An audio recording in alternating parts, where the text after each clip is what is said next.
You can see some pigeons here. Yeah, there they are. Oh, they're not afraid of humans. The humans are. The humans are afraid of them. Wow.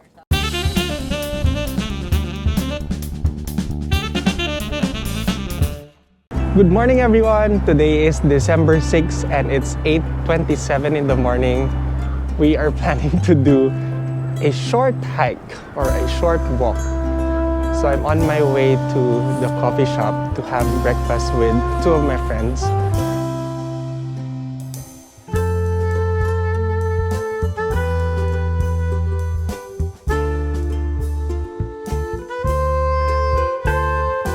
I'm here with Fia Sunflower and we're having breakfast. So I ordered a sweet pumpkin egg sandwich. It looks interesting and I love pumpkin. And even if it's snowing and it's cold outside, I still ordered a cool lime fizio. This drink is not available in Singapore nor in the Philippines, so that's why I wanted to try this one, and I love lime. So let's see. Okay, we're now complete. Only the three of us is gonna hike today. Brave the snow. It's snowing actually today.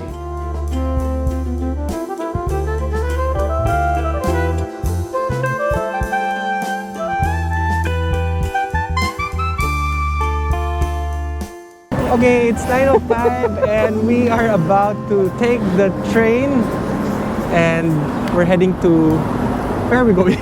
Achasan Mountain. Achasan Mountain, which Because is we're going to hike. We were trying to choose between Achasan and what's the other mountain? Bukhansan. Ansan Garakgil. But since it's very cold, we decided to go to Achasan. Ansan will take a 7.5 kilometer hike. While in Achasan, you have an option to get a shorter route, which only takes 30 minutes. Alright, so we're at the exit of the station and you can see there's a sign showing Achasan Mountain. So from this station, we have to walk 2.5 kilometers to reach the base, I'm assuming, of Achasan Mountain. Okay, let's go.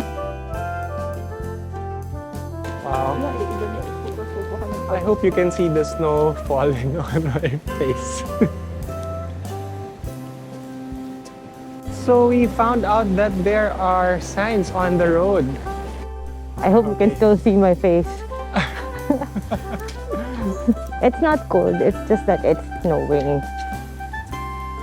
Yeah. So we're walking straight up to the entrance for the Achasan Mountain hike. Actually, the ground is already slowly steeping up. And then at the end of this road, it will be really, really steep. I'm already sweaty after that hike. Look at that. Very steep. So it's part of the hike also, this part. Okay, I'll just there.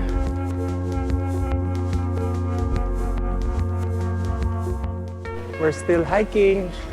It's 10:15 in the morning. So there are different trails. So we are following this Achasan Fortress Wall Trail.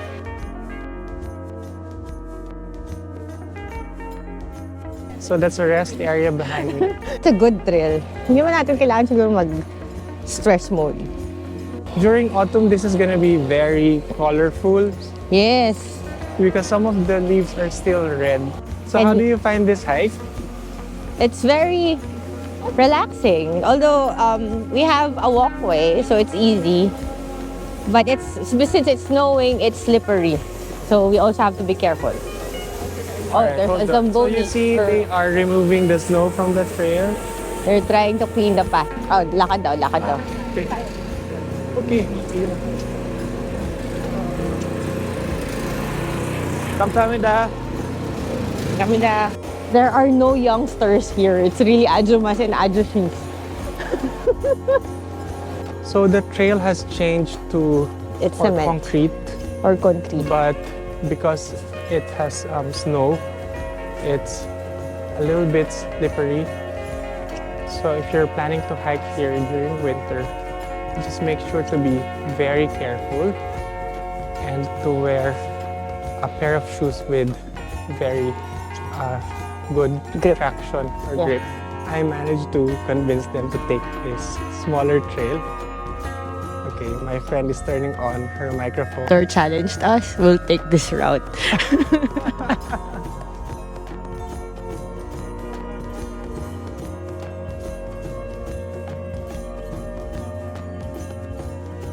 But now we are going back to the safer route. Okay, we have reached the pavilion and it's 10:59 in the morning, and later on we're gonna go up the pavilion and I will show you the nice view of the city.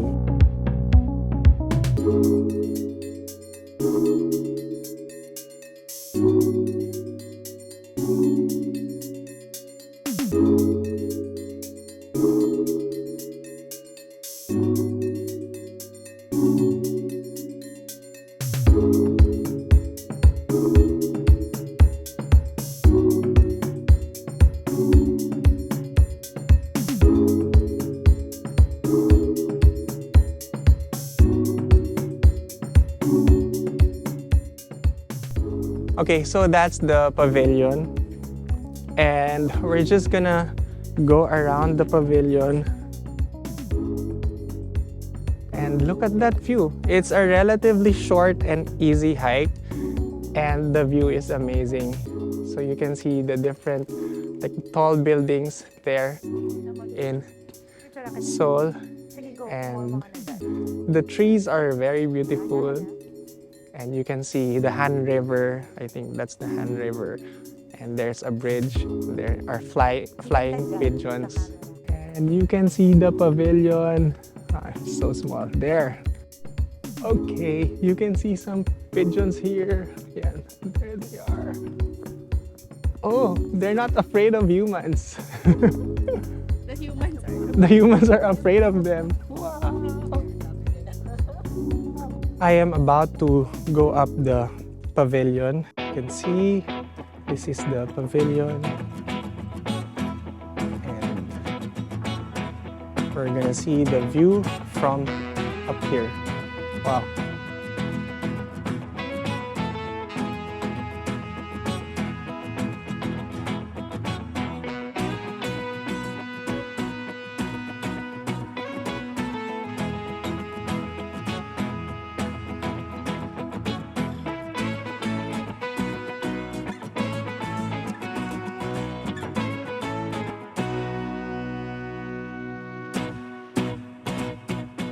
It's very relaxing and it's a very easy hike. So if you want to enjoy a nice view but with an easy hike, you should go up here, this pavilion of Achasan mountain. How did you find the hike? Good. We can recommend it. Yeah, we definitely can recommend it. Short lang, but we have It's a beautiful view.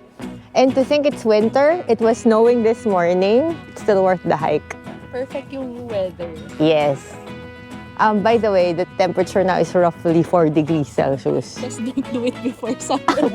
If it's winter, don't do it before sunrise. Yeah, if it's winter. Very cold. But if it's winter, If it's not winter, if the weather is nice, I think it's nice to actually go up here to witness the sun rising yes. against that lovely city background. Okay, we're back. We're back. Asan na? Naka-on ba? Yes. Hello. Hi. It's 3 p.m. and we just finished our lunch, late lunch, and now we're going to where? Coex Mall. Coex Mall in Gangnam. Gangnam. So we're aiming to do some shopping, I think. And also we're visiting that library that you always see Ah, yes. in Instagram for people who visit in Korea, Yes. in Seoul. And we'll try to visit the bears that Walter is not so interested in.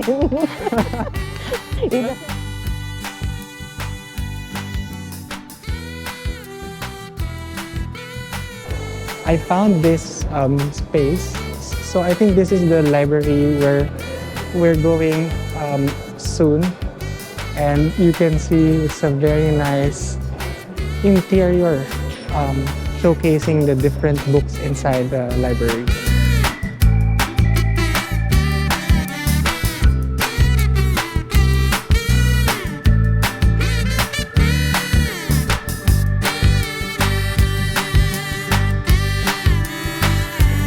So we are at Starfield Library, and the view here is amazing.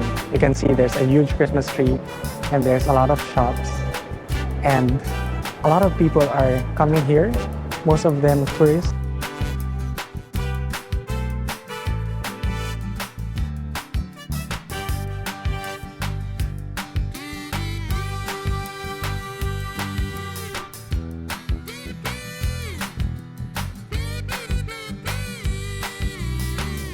This is the starting point of the K-Star Road, and there's how many bears?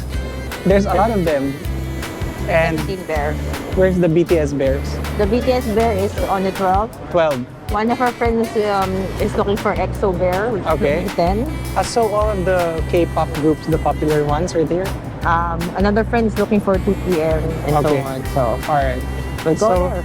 we're gonna have an interesting night walking along this road and taking photos of the bears. Super Junior bear. This is Kinis 2 bear. p.m. Huh? This is a video. Yeah, like that. Kiss yes.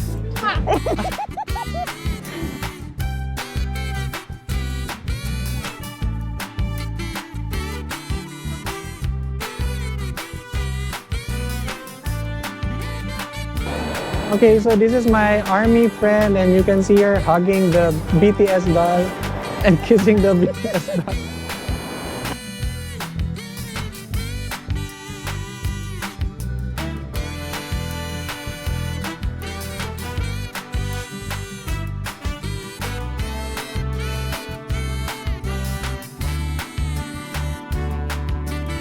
We just finished taking photos and some B-rolls at the BTS bear, and now we're trying to find Gentle Monster, which is a Korean brand for eyewear.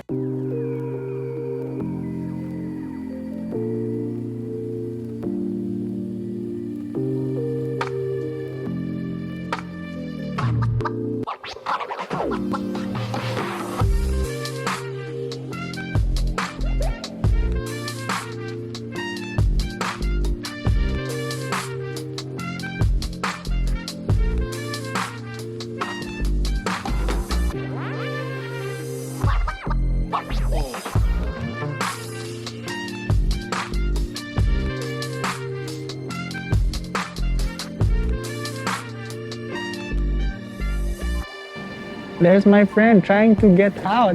I'm happy with all my purchases here in Korea. Yeah, I rarely go shopping as well. So I rarely go shopping. the so two of us, yeah.